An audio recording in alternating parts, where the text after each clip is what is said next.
Pemirsa masih dibahas atau membahas terkait dengan adanya bongkar pabrik kerupuk berboraks. Anda bisa bergabung bersama kami di 031 561 3369. Masih bersama Kasat Reskrim Polresta Sidoarjo Kompol M. Wahyudin Latif dan juga Kanit Ekonomi Satreskrim Polresta Sidoarjo Ibtu Anjar Rahmat.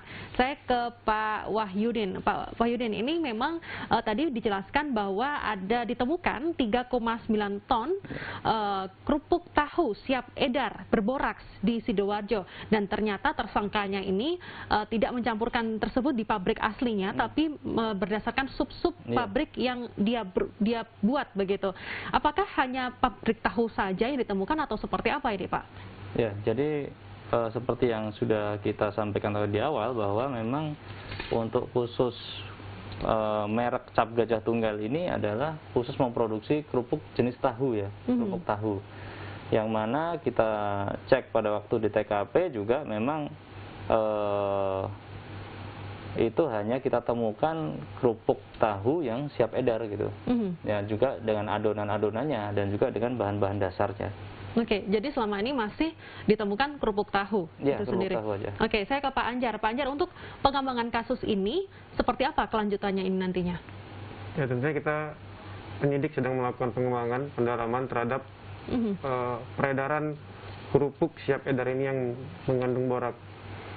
Adapun hasil temuan kita di lapangan bahwa memang kerupuk ini diedarkan di daerah Jawa Tengah, Semarang, Bandung, Jawa Barat, Jakarta, dan di Tangerang. Nanti mungkin atas petunjuk Bapak Kasat, kita akan lakukan pengembangan dan pendalaman terhadap barang-barang yang sudah beredar ini untuk memutus mata rantai peredaran kerupuk ini. Karena tentunya peredaran kerupuk ini akibatnya terhadap kesehatan dan keselamatan masyarakat. Jadi kita akan berusaha maksimal bagaimana caranya agar melakukan pengembangan dan pendalaman terhadap barang-barang yang sudah beredar. Oke, berarti ini sudah diedarkan di beberapa wilayah, tidak hanya di Jawa Timur saja, tapi ada Jawa Tengah dan sekitarnya begitu. Ini seperti apa yang ada di masyarakat? Apakah ini tidak membahayakan? Ataukah dicabut dari peredaran seperti apa ini, Pak? Kalau kita lihat peredarannya itu sudah 6 tahun, Mbak, dari tahun 2015 ya. Tahun 2015 sampai dengan tahun 2021, sehingga kalau kita cabut jasnya sudah hampir mungkin kemungkinan kecil. Jadi kita akan melakukan penelusuran siapa saja yang distributor ataupun agen-agennya mereka yang berada di wilayah-wilayah tersebut gitu. Sehingga kita setelah mendapatkan informasi dari situ baru kita akan melakukan pemeriksaan terhadap mereka. Oke, dan selama ini temuannya seperti apa, Pak? Apakah sudah diketahui distributornya juga ikut mengambil peran dalam hal ini begitu? Kalau sampai dengan saat ini memang kita belum memeriksa untuk distributor-distributornya, karena memang kondisinya adalah jauh dari Surabaya ya, atau Sidoarjo sendiri, sehingga kita perlu waktu, sehingga nanti kita akan melakukan proses pemanggilan terlebih dahulu. Dan kalau kita sudah lakukan pemeriksaan nanti baru kita ketahui apakah dia itu memang memiliki niat yang serupa dengan pelaku, ataukah dia tidak tahu menau dan hanya mendapatkan kiriman dari si pelaku tadi.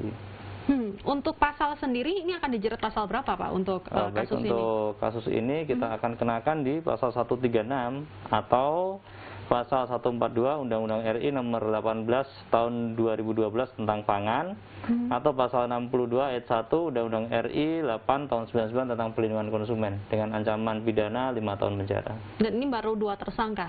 Baru tersangka ya. Dan masih ada kelanjutan pengembangan kasus ini lagi begitu? Ya, kita akan lihat nanti. Kalau memang dilihat dari proses pemeriksaan ternyata memang ada kemungkinan untuk ada tersangka lain, maka kita akan lakukan proses pendalaman. Oke, Pak Anjar dan juga Pak Wahyudin, kita sudah terhubung dengan narasumber kita pada siang hari ini dengan Kepala BPOM Surabaya Rustiawati. Selamat siang, Bu Rustiawati. Ya, selamat siang, Mbak. Selamat siang.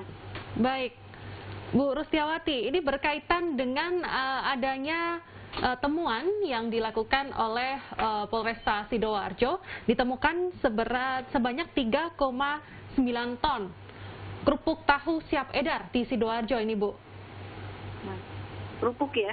Iya, ada kerupuk tahu. Ini bagaimana, Bu, pengawasan dari BPOM sendiri untuk agar makanan dan minuman aman dikonsumsi oleh masyarakat ini seperti apa, Bu? Iya. Terima kasih, Mbak. Selamat siang semuanya. Iya. Jadi pengawasan dilakukan oleh Badan POM atau Balai Besar POM di Surabaya ini bersifat komprehensif ya, dari hulu ke hilir, dari mulai pembinaan kepada pelaku usaha hingga pengawasan itu sendiri, pemeriksaan sarana, kemudian kalau ditemukan ada unsur pidana seperti halnya Polres Sidoarjo ini, kami lakukan operasi justisi ya. Jadi itu yang dilakukan kami. Nah, namun sebelumnya kami ini apresiasi kepada jajaran Polres Sidoarjo yang sudah mengungkap adanya kerupuk yang mengandung boraks ini ya. Selamat dan kepada Polres Sidoarjo. Nah, kemudian pengawasan kami komprehensif tadi dengan menggandeng juga lintas sektor terkait. Ya. Terkait dengan tahu ini kan biasanya yaitu mungkin skalanya industri kecil ya, home industri atau apa, kami juga belum tahu, ini belum melihat seperti apa industrinya, dan itu kewenangannya terbagi dua sebenarnya. Ada kewenangan Badan POM, ada kewenangannya Pemda. Dalam hal ini kalau dia industri rumah tangga, maka itu menjadi kewenangan Pemda. Nah, tetapi di dalam pengawasan kami bersama-sama, kita koordinasikan mulai dari hulu ke hilir ya, pembinaannya juga dilakukan. Kami sering mengedukasi kepada pelaku usaha, mengumpulkan mereka, kemudian dilakukan bimbingan teknis. Tentunya arahnya adalah agar pangan yang diproduksi itu memenuhi persyaratan keamanan, mutu, keamanan dan mutunya ya. Jangan sampai ditambahkan bahan berbahaya. Jadi sebagai contoh ini adalah adanya bahan berbahaya. Jadi ya memang kalau memang itu terbukti dia dengan sengaja menambahkan, maka ya sudah selayaknya untuk diberikan sanksi yang tegas. Gitu. Kami sangat mendukung dan apresiasi untuk jajaran Polres Sidoarjo, Mbak. Demikian, Mbak. Oke, berarti memang kasus di Sidoarjo ini bukan hal yang baru juga, Bu. Apakah masih ditemukan kasus-kasus ini yang ada di Surabaya maupun di Sidoarjo, Bu Rustiawati? Perkembangannya seperti apa? Iya, kami memang kalau data detail mengenai tahu seperti ini, kerupuk tahu seperti ini, memang kami belum. Kami akan cek dulu data yang ada, berkoordinasi dengan Dinas Kesehatan setempat, bagaimana pola dari produsen ini, kerupuk tahu ini, apakah hanya ada di Sidoarjo atau tempat lain, ataukah hanya yang ditemukan oleh rekan-rekan di Polres, ataukah ada tempat lain. Kami harus koordinasi dulu ya, Mbak. Tetapi ini tentu kita harus komprehensif penanganannya. Nah, yang memang sudah melakukan hal ini dengan sengaja, silakan untuk ditindak secara tegas, tetapi nanti kita juga ke hulunya sebenarnya ini bersumber dari mana boraksnya ini, kemudian siapa saja, pelaku usaha mana saja. Ini kami harus melaksanakannya dengan komprehensif, dan bagaimana bimteknya, apakah sudah cukup ataukah perlu diperluas lagi. Nah, ini juga bukan sesuatu hal yang jangka pendek ya, ini juga sifatnya harus jangka panjang, terus-menerus berkoordinasi dengan pemerintah daerah, begitu Mbak. Jadi kita akan cek lagi ya datanya. Baik, Bu, ini kan ada produk yang berboraks yang ada di masyarakat, begitu. Salah satunya yakni produk turunannya, ada kerupuk tahu, ada juga mungkin bahan-bahan makanan lainnya yang bisa dicampurkan boraks. Apa saja Bu yang dimungkinkan bisa dicampurkan boraks bahan makanan tersebut, dan ciri-cirinya seperti apa yang harus diketahui oleh masyarakat kita? Iya. Saat ini memang kalau boraks itu mungkin lebih banyak ke kerupuk ya. Ada kerupuk-kerupuk tertentu, kalau di sini namanya apa sih, kerupuk tempe atau kerupuk terigu itu yang biasa dicampur dengan kedelai.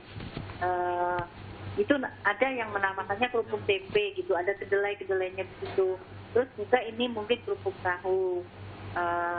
Ada juga sebagian kecil di bakso itu suka masih ada, makanya kami selalu melakukan turun ke lapangan terus, melakukan pengujian secara terus-menerus. Kami sidak baik itu ke pasar, kemudian ke sentra-sentra yang ada pedagang kreatif lapangan PKL itu kami juga sidak terus-menerus kami rutin.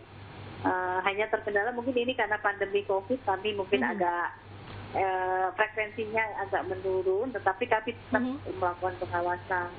Nah itu yang masih ada borak itu di dalam kerupuk itu yang memang agak susah.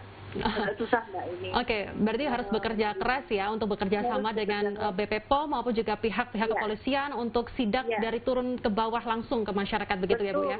Harus koordinasi dengan lintas sektor terkait itu tadi. Oke, Bu, sebenarnya bahayanya apa sih Bu kerupuk atau makanan berboraks ini bagi kesehatan manusia yang harus dipahami oleh masyarakat ini seperti apa sih Bu? Nanti akan dibahas di segmen berikutnya. Pemirsa jangan kemana-mana, kami akan segera kembali usai jeda.